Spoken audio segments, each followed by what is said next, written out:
afternoon, children. Welcome to the first lesson of class 10th. So today we are going to start the first chapter, and that is real numbers. Real numbers is not a new thing for you, isn't it? Last year we studied enough about real numbers. Let us recall again. We had natural numbers, right? Starting from 1, 2, 3 and so on till infinity. Then we had whole numbers. We started from 0, 1, 2, 3 till infinity. Then we had integers where we had negative numbers and also the whole numbers. Then we had rational numbers, which is nothing but the numbers which can be written in the form of P by Q, where P and Q are integers and Q not equal to 0, right? Then we learnt about irrational number, the numbers which cannot be written in the form of P by Q. Then we had real number, which is a collection of all rational and irrational. So these are the things which we studied in the 9th standard, that real numbers is a collection of the numbers, all rational and irrational. That means all these numbers are real numbers. So this year we don't have to do much on it. Since the name of the chapter is real numbers, so I told you about it. What are we going to do this year? This year we have some new terms. One is algorithm. Algorithm is nothing but a series of well-defined steps which gives a procedure for solving a problem. So steps which gives a procedure for solving a problem. Then we have another term, lemma. Lemma is a proven statement used for proving another statement. So in this chapter, often we'll be using algorithm or lemma. Both are almost same. Now, the next topic, that is Euclid's division algorithm. So let us see what is this Euclid's division algorithm. Let me take an example. Okay. Suppose we have to divide 24 by 7. So what we do, we divide 24. This is our primary classes. 321 and you get the remainder 3. So it's not a fact, 7 is not a factor. So 24 can be written as 7 into 3 plus the remainder 3. Here 24 is dividend, 7 is a divisor, 3 is a quotient and 3 again is a remainder. The remainder should always be lesser than the divisor, and it can be 0 also. But it cannot be a negative number. That means the remainder has to be greater or equal to 0 and it has to be lesser than the divisor. Right? So this is a thing which we already know, but today we came to know that it is known as Euclid's division algorithm. So Euclid's division algorithm states that for any two given positive number integers a and b, where a is greater than b and b is not equal to 0, then there exists two positive integers q and r such that a is equal to bq plus r, where r has to be greater or equal to 0 and it has to be lesser than the divisor, which is b. Same, now by example when I have told you, now it will be easy for you to understand this.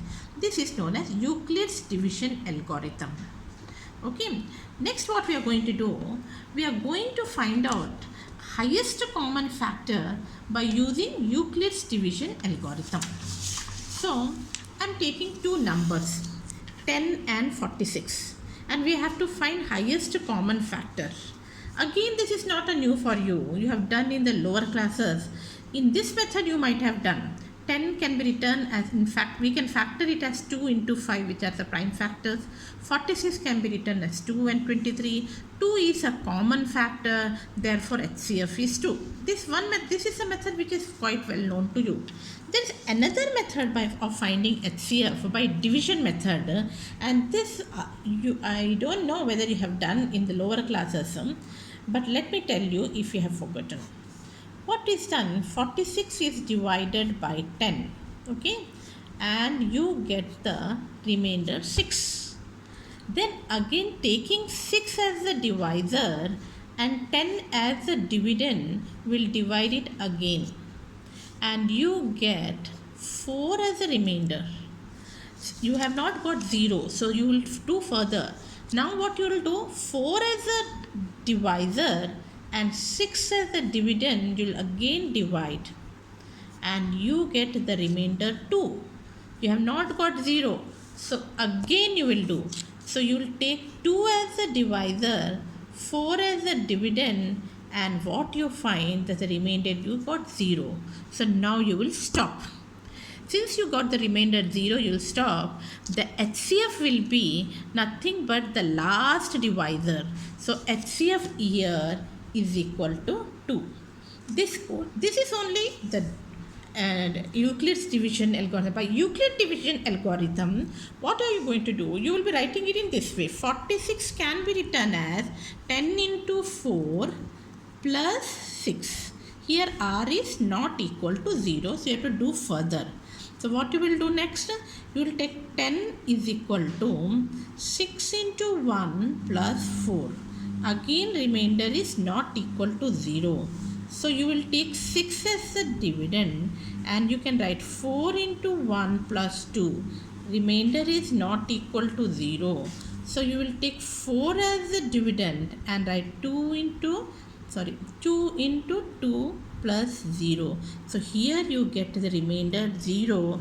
You will stop and you will find out which is the last divisor.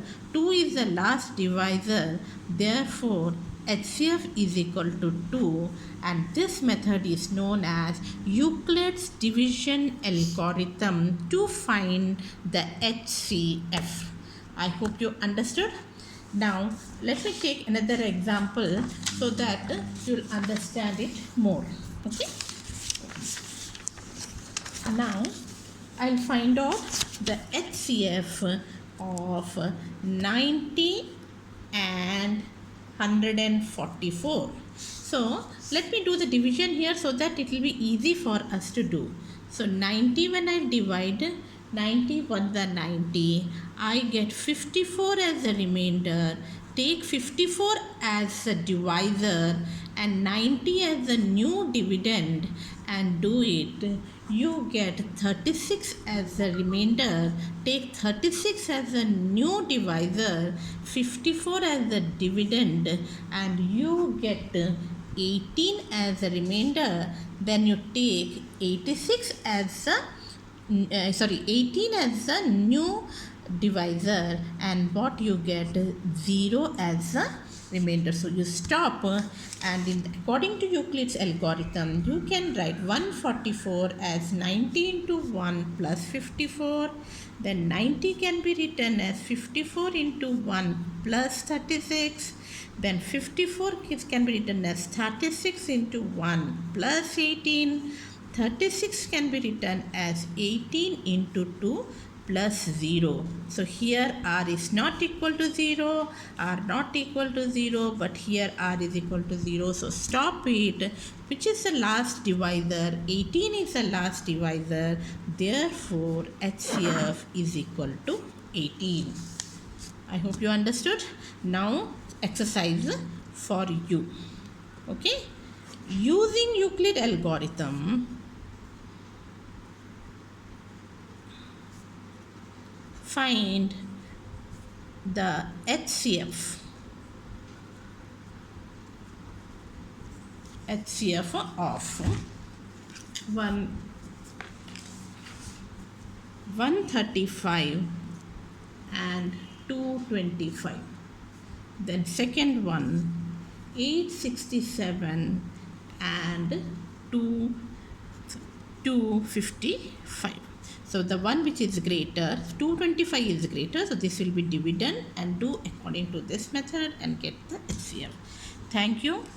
Now I will, based on this is an activity. Okay, I will show the PPT to you after some time. Thank you.